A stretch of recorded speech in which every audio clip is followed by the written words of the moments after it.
introduce yourself. HP Pacino, Hanky Baby, live and direct. What's happening with you? Right? How'd you come up with the name? I think that the name was like a childhood thing. My uncle used to always watch like westerns, and I used to always like sit up in his lap, man. We'd sit there for like hours watching it, and I think the guy's name was like Hank Malloy or something like. I think it was Bonanza we were watching, and it was like these brothers, but one of the brothers was named Hank, and it was like always like my personally favorite character. So after a while, my uncle would be like, Hank, let's go, the show's on. And I run in there, and that name just started like, it stuck with me for a long time, like in my life. So when I started rapping, I was going by Pacino or Nino Pacino, and then I just put like Hanky and Pacino together and started working with that. And over the years, it changed a little bit. Hanky Baby, Hanky Pacino, HP. Yeah. Where you from, HP? I'm from Charleston, USA. Charleston, South Carolina, Town, USA. Yeah. Okay. And tell us about your upbringing in Charleston. Uh, Upbringing, I don't think no different from anybody else. Raised by a single parent. My mom, our grandmother was like our biggest supporter. And, just inner city young kid, getting in the thing, getting in trouble, running wild, brushes with the law, stuff like that. Okay. What made you want to start rapping? What made me want to start rapping? I wanted to start rapping because, like, I got tired of buying music and listening to everybody else. You know what I mean? I always, like, loved music, and I just envisioned myself, like being there in that moment, like, really being on stage. So I would always, like, practice. Like, I'll pop in my favorite artist, and I'll listen to him, and right after he finished, I'll pretend like I'm on stage, he's introducing me, and I started, like, working on, like, freestyles at that point before I started writing. But rap is like pretty much like always been around in my life, though. Do you remember your first lyrics, first song maybe? Or? Yeah. I do. My first lyric was a song called March Step. You know what I mean? That was like my first like ever being recorded. We recorded that off of like a cassette tape recorder, actually, when we think about it. And it was horrible. It was so bad. It was so bad, but we thought like we were the best in the street with that. That's what's up. And who would you say your biggest influence on your lyrics, and like who would you mimic, growing up, like help influence your style and stuff like that? Biggest influence as far as music go would be Pastor Troy, Lil Jon, Eastside Boys, anything that was like pretty much crunk and high energy, but Pastor Troy would definitely be like my biggest influence, like doing music. So I'm gonna ask you a question. What do you think? Trap and crunk. What is the difference, or are they the same one? What do you think between the difference between trap and crunk? Trap and crunk, that's it's it's different. It's different. The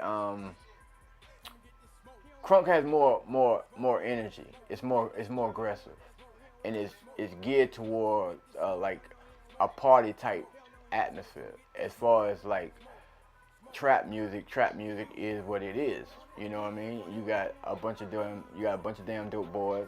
You know what I mean? And it's like that's the musical to their life. So that's when you get like trap music. You feel what I'm saying? A lot of references to like being a dope boy life. But crunk music is high energy, party, aggressive music. I think like white people, they got like that punk music, like with mosh pits and stuff like that. And, you know what I mean? That's like their version of what crunk is. But yeah. Okay.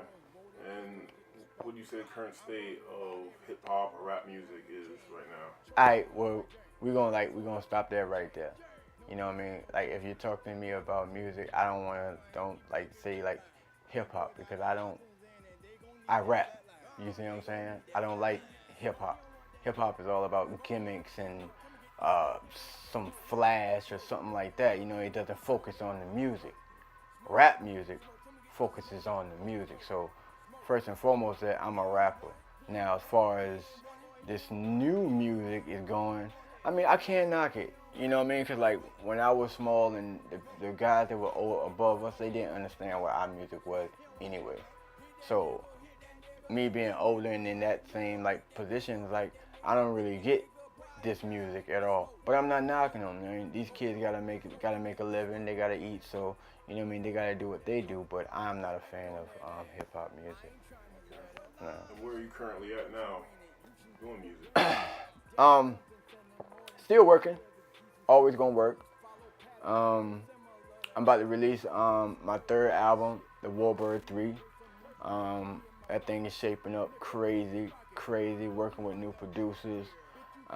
It's just growth, like musically. It's just like me, like really like showing growth, expanding on more life situations, like with this album. It's not geared to a certain vibe. I think I'm more versatile with this project, and yeah, hopefully we'll be able like to see that. I'm looking at probably maybe top of the top of the month, October or August. I'm gonna try and get to like August though, but yeah, it's complete. Okay. So how many songs are on this album, and what are the singles for it? Um, I got 14 songs in this album. Um, I've got a few features. Um, I got features with my home team, you know, but Blood Raw Entertainment. Murder Man's on the album. B More's on the album. I've got a record with Quan and Mulatto, so yeah, check out his music. He's on the album. But that's pretty much it as far as like the features go. And it, you know, what I mean, fans of mine that know my music, they already know what they're getting from HB in the album. So. Absolutely, absolutely. All right, we'll switch it up. Well, what type of lady does HP go for? What type of lady grabs your attention? Uh, she gotta be hella thick. That's I'm go ahead and say that. But she gotta be smart. Gotta be like engaging, you know what I mean? Good like conversation. It's gotta be more than just beauty and like fat ass with me. You gotta have like a little bit more than that, you know what I mean? Because nowadays you see that so much, you don't see like the rarity in women anymore. So you know what I mean? You gotta be like, you gotta be smart, funny, um, very independent, very believe in yourself. You gotta have good faith. You gotta have good faith. You gotta put God first in your life. You know what I mean? Because if I don't have somebody with me that's like that, we're probably not gonna work. So, yeah, just a good God-fearing woman that's smart. Okay. That's my type. Children. Do you have children, and what are the ages?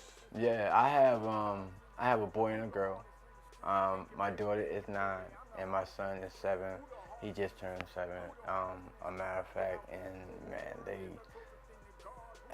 I mean, I can't explain more than you know me how much love I have for them and how blessed I am to have them.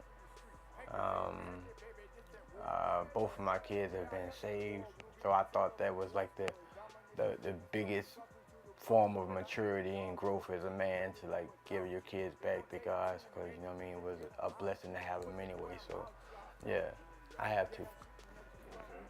And you mentioned earlier you're from Charleston, but are you currently in Charleston or where? Nah, right now, you know what I mean, I'm in Jacksonville, North Carolina right now.